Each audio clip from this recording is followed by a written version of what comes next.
Throughout my career, I, Samuel Longhorn Clemens, known as Mark Twain, published more than 30 books, hundreds of short stories and essays, and gave lecture tours around the world. By the end of my life, in 1910, I had become known as the quintessential American author, having captured in my works the spirit, character, and even dialect of a diverse nation. My writing also served to voice a running commentary on American society. Thinly veiled behind the mask of humor and satire, my writing often critiques social morals, politics, and human nature, making my literature a unique reflection of the American experience in the later part of the 19th century. Livy and I were married in 1870 and moved to Hartford in 1871 to be near my publisher, the American Publishing Company. Our family first rented a house on Forest Street in the Nook Farm section of the city from Livy's friends, John and Isabel Beecher Hooker, and later purchased land on Farmington Avenue, where our neighbors were some of Hartford's most prominent citizens. In 1873, we engaged New York City architect Edward Tuckerman Potter to design our house.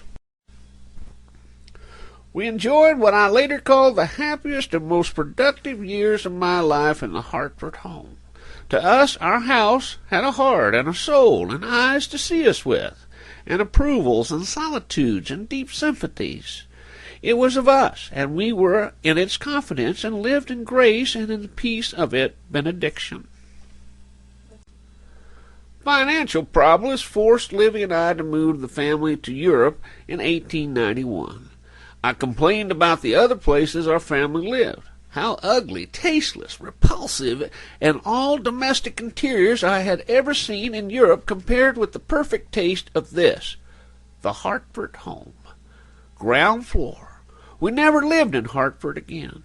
Susie's death in 1896 would make it too hard for Livy and I to return to the Hartford home. We sold the property in 1903. My house is defined mostly by the variety and unpredictability of its elements. No two elevations are alike.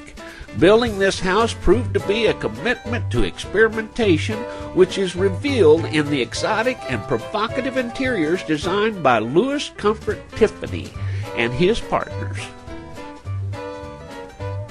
New technologies were also employed that included a gravity flow heat system, split flues to allow for windows over 2 fireplaces, and 7 bathrooms with flush toilets.